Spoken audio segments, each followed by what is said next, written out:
Hi friends, welcome to Subbu creation.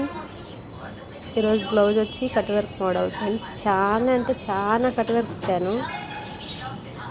Back side round పెట్టేసి thread పెట్టాను. అంటే ఇది హ్యాండ్ వచ్చి డబుల్ హ్యాండ్ పెట్టాను. Double hand cut work typing ఇచ్చేసాను. దాని వచ్చి ఈ శారీలో బ్లౌజ్ పనికి రాలేదనమాట, పొట్టయిపోయింది. అంటే ఎన్ని ఇయర్స్, ఒక 4-5 ఇయర్స్ బ్లౌజ్ అనమాట. అది పనికి రాలేదు. దానికి సపరేట్గా బ్లౌజ్ తెచ్చుకునింది. ఏదన్నా నీకు నచ్చిన మోడల్ పెట్టేయక్కడింది. అందుకని నేను సరే దీనికి కట్ వర్క్ బాగుంటుందిలే అని చెప్పి నేను కట్ వర్క్ పెట్టేసి షార్ట్ హ్యాండ్ డబుల్ హ్యాండ్ పెట్టాను. బ్యాక్ సైడ్ వచ్చి థ్రెడ్ పెట్టేసి హ్యాండ్ అయితే నాకు చాలా అంటే చాలా బాగా నచ్చింది. హ్యాండ్ కట్ వర్క్ కానీ అది ఆ షేపులు నాకు ఎంత బాగుందంటే అంత బాగా అనిపించింది. ఈ హ్యాండ్ నచ్చిందా మీకు?